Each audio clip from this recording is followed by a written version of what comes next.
सोहन शाम के समय खेत में पानी दे रहा था। तभी जमींदार आता है। सोहन के बच्चे, मैंने तुम्हें बोला था कि सुबह के समय पानी देना, और तुम शाम के समय पानी दे रहे हो। साहब, मैं सुबह राशन की दुकान पर गया था, जिस वजह से मुझे आने में देर हो गई। आप बेफिक्र रहे, मैं पानी देकर ही घर जाऊंगा, चाहे मुझे यहाँ रात भर क्यों ना बिताना पड़े। सोहन, मैंने बस इस वजह से तुम्हें काम पर रखा है क्योंकि तुम बहुत ही मेहनती और नेक इंसान हो। साहब, यह आपका बड़प्पन है। मैं पूरी ईमानदारी से आपका काम करूंगा। तभी जमींदार का मुनीम आ जाता है। आपने इस सोहन के बच्चे को सर पर चढ़ा रखा है, इस वजह से वो लापरवाही होता जा रहा है। तुझे ये बात समझ में नहीं आएगा, ये सस्ते में बहुत मेहनत का काम करता है। तुम्हें खेतों के अलावा और कोई काम सोचता ही नहीं है। कल तुम जानबूझकर राशन आधा लाए हो, जिस वजह से हमारे घर में बस 2 दिन की ही रोटी बन पाएगी। कुंती, तुम्हें तो पता है ना कि मेरे पास पैसे कम थे, तो जितना हो सका मैं लाया। मैं कल जमींदार से पैसे उधार लेकर घर का राशन ले आऊंगा। अगले दिन सोहन जमींदार के घर आता है। जमींदार जी, मुझे घर के खर्च के लिए कुछ पैसे चाहिए। मेरे बच्चे हमेशा आधे पेट ही सो जाते हैं। मेरे इतने मेहनत के बाद भी मेरे मनचाहा पैसे नहीं मिलता है। तो तू कहना क्या चाहता है कि तुम्हें तेरी मेहनत का पूरा पैसा नहीं देता हूँ? अगर तुम ये काम किसी और के लिए करता तो वो तुझे इसके आधे पैसे भी नहीं देता। साहब, ऐसे ना बोलो। तुम अपने काम को समय से भी नहीं करता। चल अब खेतों पर जा और जानवरों के लिए चारा काट कर ले आ। लेकिन पैसे जब होंगे दे दूंगा, अभी नहीं है। चल चुपचाप जाके काम कर। अजीब आदमी है, हर दम काम ही काम कराते रहता है और जब पैसे की बात आने पर मुकर जाता है। लगता है मेरी जिंदगी में यही दुख लिखे हैं। ये भगवान, मैंने कभी भी किसी का बुरा नहीं किया, पर मुझे ये दिन क्यों देखने को मिल रहे हैं। सोहन काम करने लगता है। तभी उसे झाड़ी हिलती हुई दिखती है, तो वो जाकर देखता है। अरे, ये तो कोई घायल बकरी है। इसके पैरों से बहता खून शायद इसे चलने नहीं दे रहा है, जिस वजह से ये पैर हिला रही है। मुझे इसकी मदद करनी चाहिए। सोहन बकरी को पकड़ लेता है। फिर वो अपने सिर पर बंधा कपड़ा बकरी के पैरों में बांध देता है और वैद्य जी से कुछ दवाई लेने चला जाता है। वैद्य जी, मुझे चोट पर लगने वाला दवाई दे दो। लेकिन चोट किसको लगी है? जंगल में एक बकरी है जिसकी पैर बहुत ही घायल हो गया है। लो, पूरे 5 रुपए हो गए। 5 रुपए? पर मेरे पास तो सिर्फ 2 ही रुपये हैं। आप इन्हें रख लो, मैं बाद में चुका दूंगा। सोहन दवाई लेकर जंगल की तरफ चला जाता है। चलो, अब तुम्हें दर्द सहने नहीं पड़ेंगे।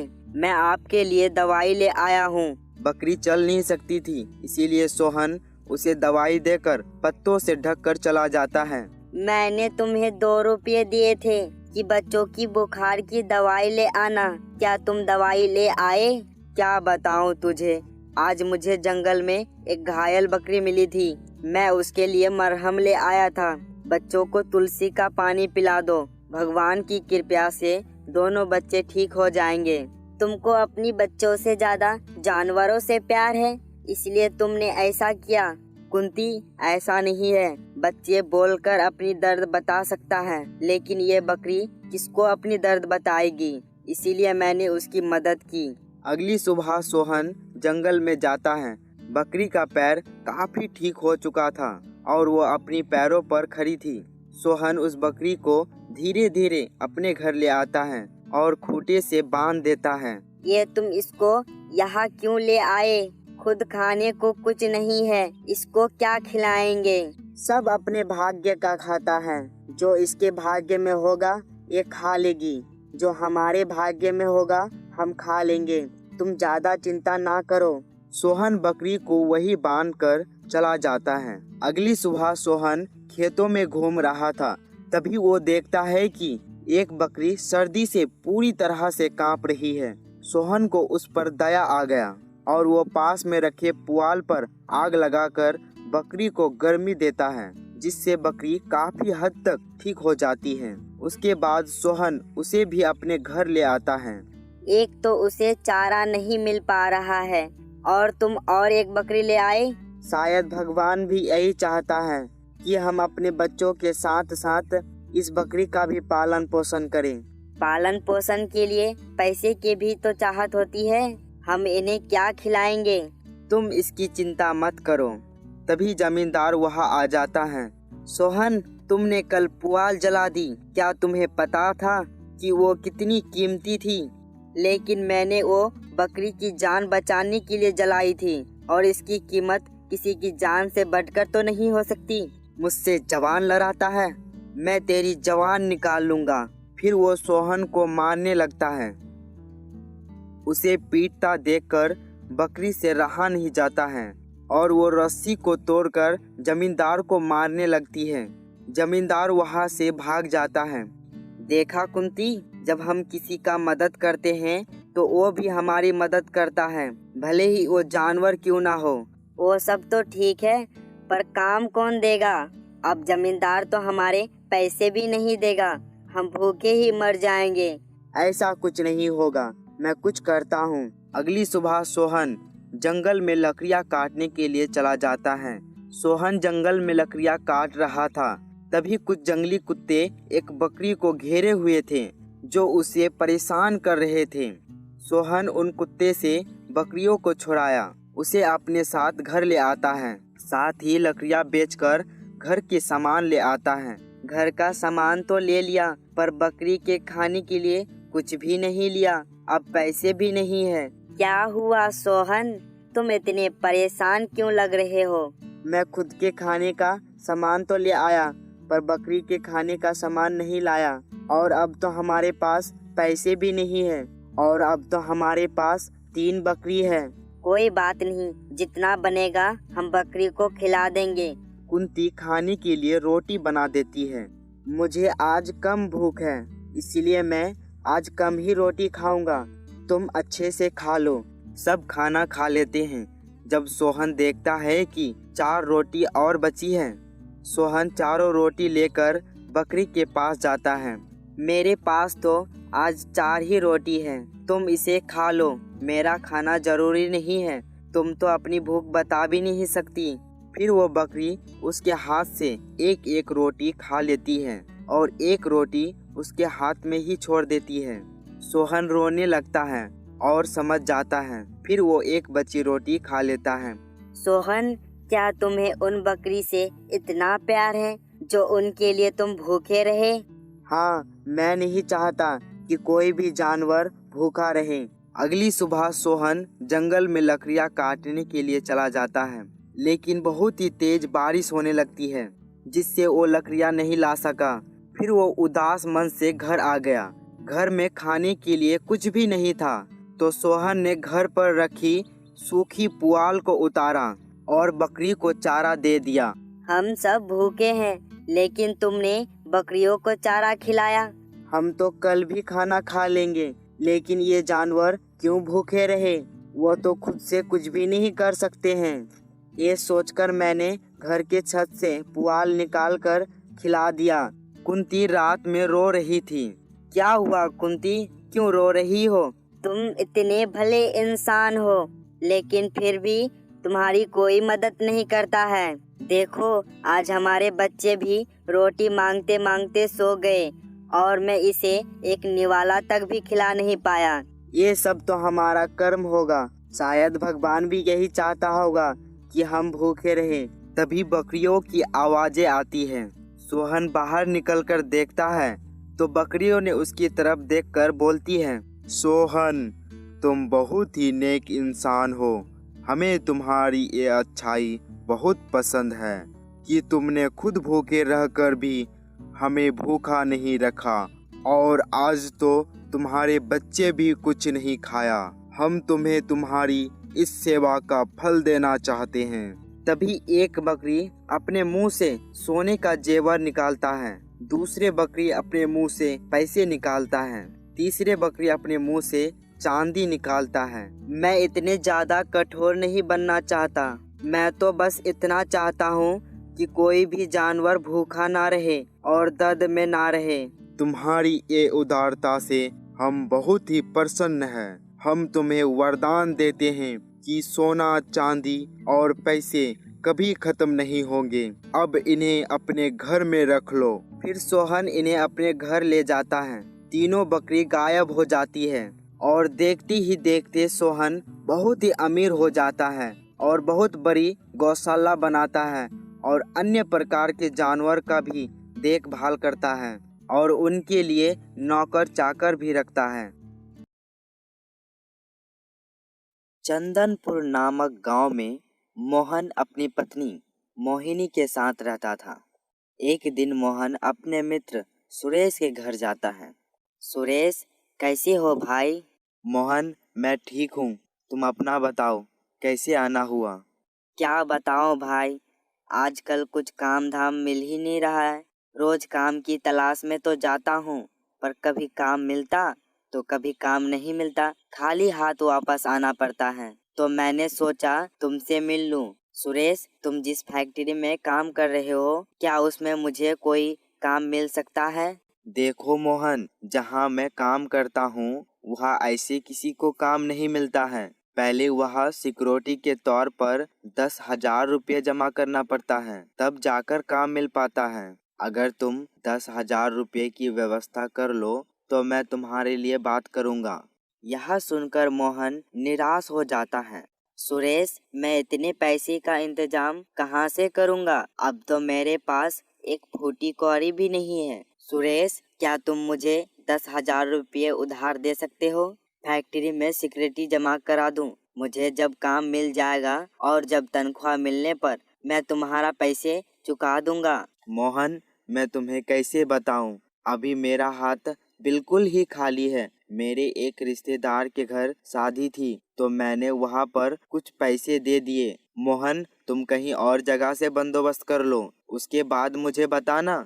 मोहन निराश होकर वहां से चला जाता है। कुछ दूर जाने के बाद मोहन थक जाता है तो वो एक पेड़ के पास बैठ जाता है और अपने गरीबी के बारे में सोचने लगता है और उसे नींद आने लगती है। तभी उसकी नज़र पास में पड़ी एक तकिए पर जाती है जो कूड़े के पास पड़ी थी। उसे देखकर मोहन कहता है, ये तकिया तो बहुत ही अच्छी है, पर वो तो कूड़े पर पड़ी है। पता नहीं किसकी होगी, लेकिन अगर मैं इसे सिर के नीचे रख लूं तो मुझे अच्छी नींद आएगी।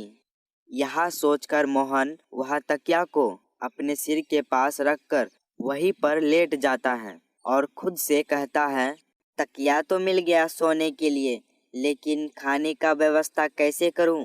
लगता है आज मुझे भूखा ही रहना पड़ेगा। मोहन के इतना कहते ही वहां पर एक खाने का थाली आ जाता है। मोहन खाने का थाली को देखकर हैरान रह जाता है। अरे, ये खाने का थाली कहाँ से आ गई? हे भगवान, क्या तुमने मेरी बात सुन ली और मुझे खाना दे दिया? धन्यवाद भगवान। मोहन खाना खाकर फिर से लेट जाता है और वह कहता है, भगवान, आपने मेरे लिए खाने का व्यवस्था तो कर दिया, अब कुछ पैसे का बंदोबस्त कर देते तो फैक्ट्री में सिक्योरिटी जमा कर अपनी नौकरी को वहाँ पक्की करा सकता था। मोहन के इतना कहते ही मोहन देखता है कि वहाँ पर एक पैसे की पोटली आ जाती है। यह देखकर मोहन हैरान रह जाता है और कहता है, हे भगवान, यह क्या हो रहा है? आज मैं जो भी कह रहा हूँ वह तुरंत ही हो जा रहा है। यह कैसा चमत्कार है? कहीं ये तकिया के वजह से तो नहीं हो रहा है? तभी मोहन यह सोचकर तकिया को कुछ दूर पर रखकर कहता है, मुझे और एक पैसे की पोटली मिल जाए। मोहन देखता है कि वहाँ कोई पैसे की पोटली नहीं आई। तभी मोहन वापस तकिए पर सिर रखकर कहता है, मुझे दोबारा और एक पैसे की पोटली मिल जाए। मोहन के इतना कहते ही वहाँ पर एक और पैसे की पोटली आ जाती है। यह देखकर मोहन बहुत ही खुश हो जाता है।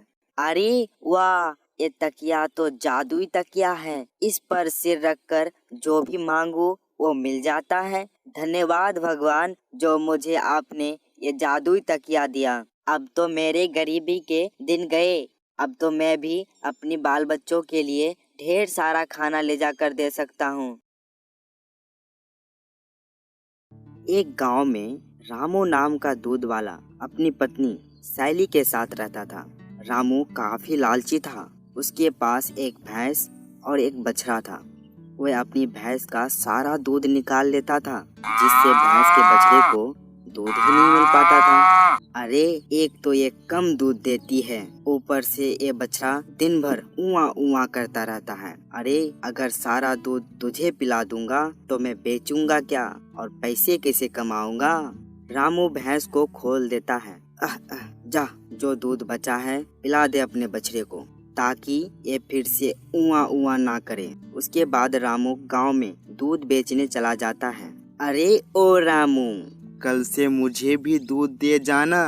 हाँ भाई, क्यों नहीं, कल से तुझे भी दूध दे जाऊंगा। सुनती हो, कल से मोहन के घर भी दूध देना है। अजी, पर और दूध कहाँ से आएगा? हम पहले से ही सारा दूध निकाल लेते हैं। अरे ज्यादा दूध निकालने वाला इंजेक्शन कब काम आएगा? सुना है उसे लगाने से भैंस ज्यादा दूध देती है। पर हम सारा दूध निकाल लेंगे तो बछड़ा क्या पिएगा? मरने दो उसे, हमें क्या करना है। मुझे तो पैसे कमाने हैं और मैं कुछ नहीं जानता। हाँ, अगली सुबह रामू भैंस को इंजेक्शन लगाता है और उसका सारा दूध निकाल लेता है। अरे ओ उआ उआ, आज से तेरा दूध बंद। मैं तेरे हिस्से का दूध बेचकर पैसे कमाऊंगा। रामू भैंस को खोल देता है और बछड़ा दूध पीने लगता है, पर भैंस को दूध ही नहीं आता और वह बछड़ा जोर जोर से आवाज करने लगता है। ये देखकर भैंस काफी ज्यादा दुखी हो जाती है। रामू रोज भैंस को इसी तरह इंजेक्शन लगाता है और पूरा दूध निकाल लेता है, जिससे भैंस और उसका बछड़ा दोनों दिन पे दिन कमजोर होते रहते हैं। एक दिन भैंस शाम को रस्सी तोड़ देती है और अपने बछड़े को दूध पिलाने लगती है।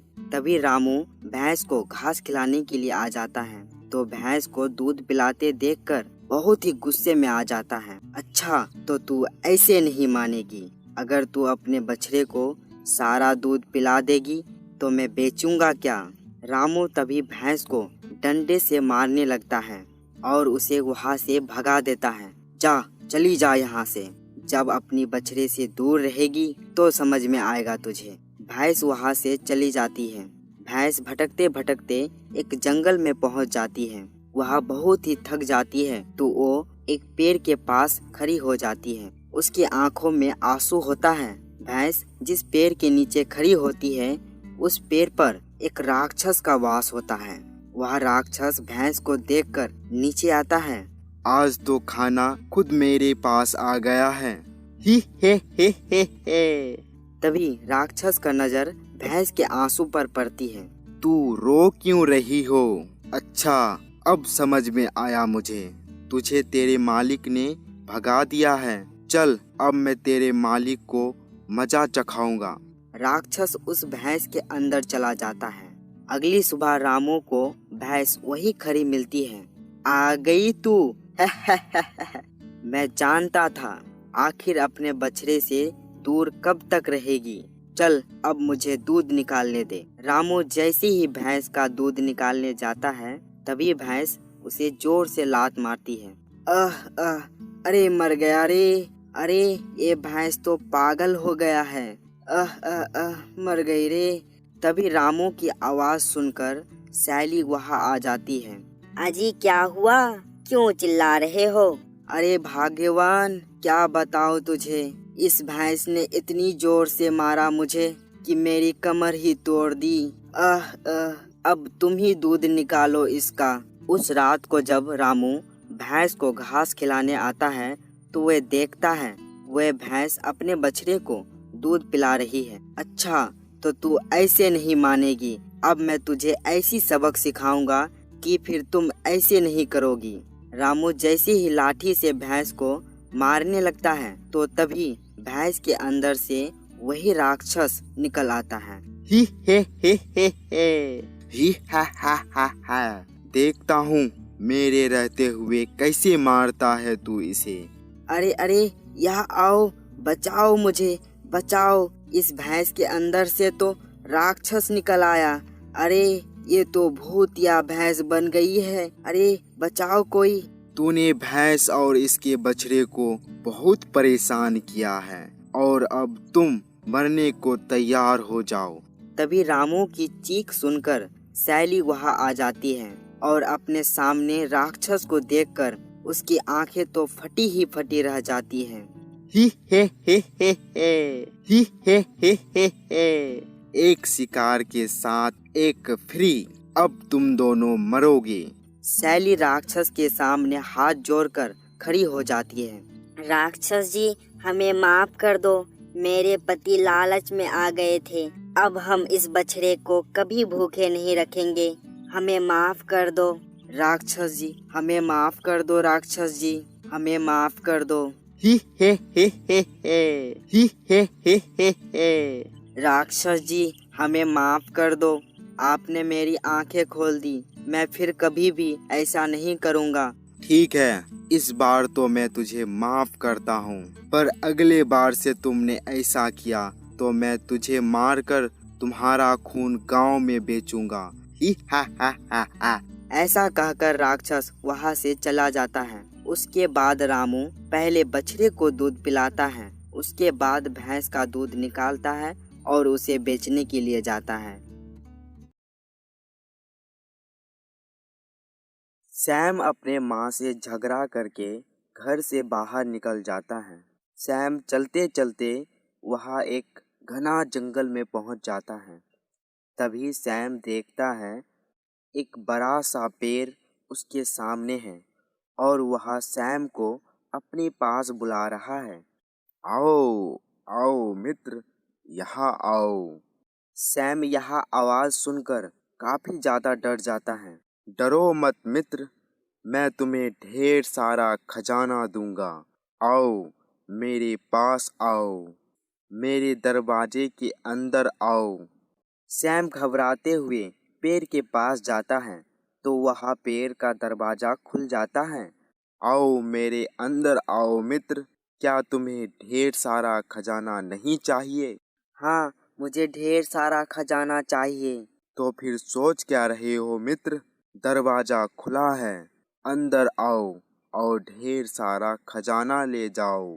सैम पेड़ की बातों में आ जाता है और खजाने के लालच में पेड़ के अंदर चला जाता है। पेड़ के अंदर सैम देखता है हर तरफ खजाना ही खजाना है, जिसे देखकर सैम आश्चर्यचकित रह जाता है। इतना सारा खजाना अगर मुझे मिल जाए तो मैं माला माल हो जाऊंगा और पूरी जिंदगी बैठकर खाऊंगा। बहुत सारा खजाना देखकर सैम खुशी के मारे पागल हो जाता है। उसके बाद जब सैम खजाने को हाथ लगाता है तो उसके सामने एक बड़ा सा राक्षस प्रकट हो जाता है, जिसे देखकर सैम डर जाता है। अरे अरे, ये राक्षस कहाँ से आ गया? सैम जल्दी से पेड़ के बाहर जाने लगता है तो तभी पेड़ का दरवाजा बंद हो जाता है।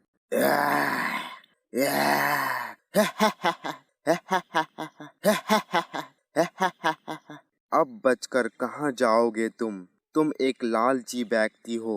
अब मैं तुम्हें खा जाऊंगा।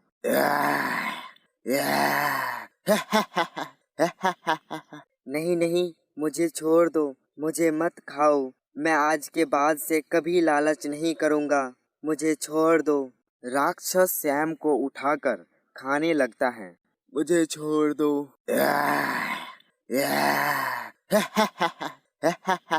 उधर गांव में काफी समय बीत जाने पर भी सैम घर नहीं आता तो उसकी माँ सैली और उसका छोटा भाई राकेश काफी परेशान हो जाता है। कितना समय हो गया है, पता नहीं कहाँ चला गया, अभी तक लौट कर नहीं आया। पता नहीं किस हाल में होगा मेरा बेटा सैम। माँ, आप परेशान मत हो, शायद अभी भी सैम भैया नाराज होंगे, पर जैसे ही उसकी नाराजगी खत्म होगे वो वापस आ जाएंगे। माँ, आप बिल्कुल ही परेशान मत हो। मैं थोड़ा सा क्या डांट दिया, इसका मतलब मेरे बेटे से मुझे प्यार नहीं है जो वो इस तरह नाराज होकर चला गया। बेटा राकेश, जरा गांव में इधर उधर देख तो पता लगाओ वो कहाँ चला गया और उसे ढूंढ कर ले आओ। जब तक मैं उसे देख नहीं लूंगी तब तक मुझे चैन नहीं आएगा। ठीक है माँ, मैं अभी तुरंत जाता हूँ और सैम भैया को ढूंढ कर ले आता हूँ। राकेश गांव में कई जगह इधर उधर सैम को ढूंढता है पर वह कहीं नहीं मिलता है। हर जगह ढूंढ लिया सैम भैया को पर वह कहीं दिखाई नहीं दिया।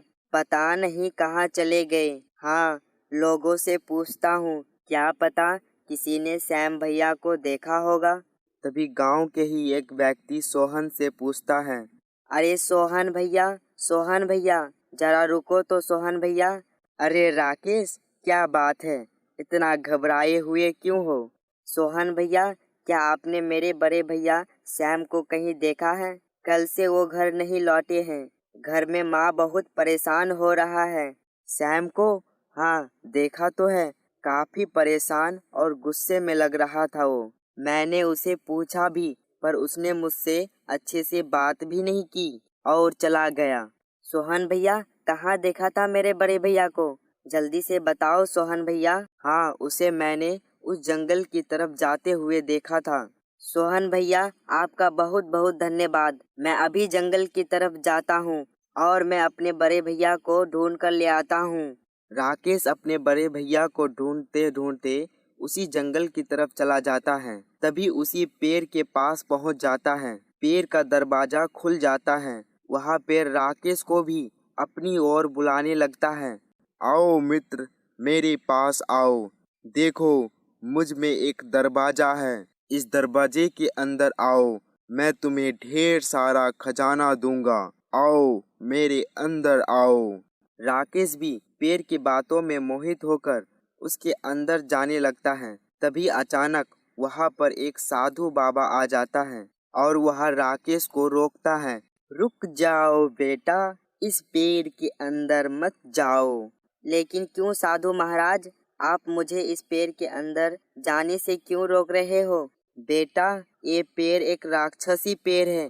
ये तुम्हें धन की लालच देकर अपने अंदर बुलाएगा। इस पेड़ के अंदर एक राक्षस का वास है जो मनुष्य को कैद कर देता है। अपना भोजन बनाने के लिए इस तरह धन का लालच देकर इस राक्षस ने कई मनुष्य को अपना शिकार बनाया है। बेटा, एक दिन पहले की ही बात है। तुम्हारी तरह एक व्यक्ति इसकी बातों से मोहित हो गया। जब तक मैं उसे रोकना चाहा तब तक वह इस पेड़ के अंदर चला गया। साधु महाराज की बातें सुनकर राकेश साधु से पूछता है। साधु महाराज, क्या उन्होंने नीले रंग की शर्ट और धोती पहनी थी? हाँ बेटा, बिल्कुल ऐसा ही व्यक्ति था वो। पर तुम उसे कैसे जानते हो? साधु महाराज, वो मेरे बड़े भैया सैम है। उन्हीं की तलाश में ही तो मैं इस जंगल में आया हूँ। साधु महाराज, मुझे अपने भैया को बचाना है, कुछ कीजिए। ठीक है बेटा, मैं तुम्हें एक उपाय बताता हूँ। अगर वो राक्षस ने तुम्हारे बड़े भैया को अभी तक अपना शिकार नहीं बनाया होगा और वह जीवित होगा तो इस उपाय से अपने बड़े भैया को बचा भी लोगे। उस राक्षस का अंत भी हो जाएगा। परंतु बेटा, पेड़ के अंदर जाकर लालच बिल्कुल ही मत करना। खजाने को बिल्कुल ही मत छूना, वरना तुम राक्षस को नहीं मार पाओगे। ठीक है साधु महाराज, मैं ऐसा ही करूँगा। कृपया आप मुझे उस राक्षस को मारने का उपाय बताइए। साधु राकेश को राक्षस को मारने का उपाय बताता है। बेटा, अब तुम इस पेड़ के अंदर जा सकते हो। जैसा मैंने बताया है वैसा ही करना। साधु के बताए अनुसार राकेश पेड़ के अंदर चला जाता है तो देखता है वह हर तरफ ढेर सारा खजाना ही खजाना है। तभी पेड़ की आवाजें आती हैं। देख क्या रहे हो मित्र, ये सारा खजाना तुम्हारा है, ले लो, ये सब ले लो। पेड़ की बातों से राकेश एक पल के लिए मोहित हो जाता है और खजाने को छूने वाला होता है। तभी अचानक उसे साधु की बातें याद आ जाती है। नहीं, ये मैं क्या करने जा रहा था? मुझे इस राक्षसी पेड़ के बातों में नहीं आना है। मुझे लालच नहीं करना है। मैं इस खजाने को हाथ नहीं लगा सकता हूँ। मुझे अपने भैया को भी बचाना है। ये सोचकर राकेश अपने भैया को आवाज लगाता है और उसे ढूंढता है। सैम भैया, सैम भैया, कहाँ हो आप? क्या आपको मेरी आवाज आ रही है? क्या आप मेरी आवाज सुन पा रहे हो? मुझे आवाज दो सैम भैया। तभी सैम की आवाज आती है। राकेश, मेरे भाई, मैं यहाँ हूँ। सैम की बातें सुनकर राकेश सैम के पास चला जाता है और देखता है सैम एक रस्सी से बंधा हुआ है। राकेश, मेरे भाई, मुझे बचा लो। मैं लालच में आ गया था और उस खजाने को हाथ लगा दिया। तभी वह राक्षस मेरे सामने प्रकट हो गया और मुझे खाने ही वाला था। तभी मैंने किसी तरह उसकी आंखों में धूल झोंक दिया, लेकिन उसने मुझे बंदी बना लिया। उसने मुझे कहा कि वह मुझे बाद में खा जाएगा। भैया, आप बिल्कुल ही चिंता मत कीजिए। मैं आपको बचा भी लूंगा और उस राक्षस का अंत भी करूंगा। तभी राकेश सैम को रस्सी से छुड़ाता है। लेकिन राकेश, तुम उस राक्षस को कैसे मारोगे? वो बहुत बड़ा और भयानक है। भैया, मेरी बात ध्यान से सुनिए। मैं आपको जैसा बताता हूँ, आपको वैसा ही करना है, तभी हम उस राक्षस को मार पाएंगे। राकेश साधु का बताया हुआ उपाय अपने बड़े भैया को बताता है। भैया, हम इस तरह इस राक्षस का अंत कर सकते हैं। बस आपको मेरा साथ देना होगा और सबसे पहले हमें उस खंजर को ढूंढना है जिससे उस राक्षस का अंत हो सकता है। राकेश, तुम जिस खंजर की बात कर रहे हो, मुझे लगता है मैंने उस खंजर को देखा है। अरे हाँ, वो देखो, वो रहा। दोनों वो खंजर को देखता है। राकेश वह खंजर को लेकर वहीं पर छिप जाता है। तभी सैम फिर से खजाने को हाथ लगाता है कि तभी वही राक्षस फिर से प्रकट हो जाता है।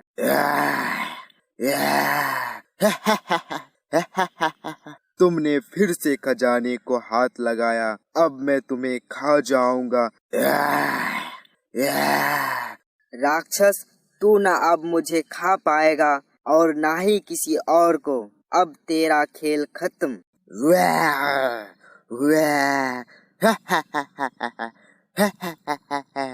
तभी राकेश पीछे से आता है और राक्षस पर पीछे से हमला कर देता है। ये क्या किया तुमने? तभी राक्षस भस्म हो जाता है और दोनों भाई पेड़ से बाहर आ जाता है। तभी वह पेड़ भी गायब हो जाता है और दोनों भाई अपने घर चले आते हैं।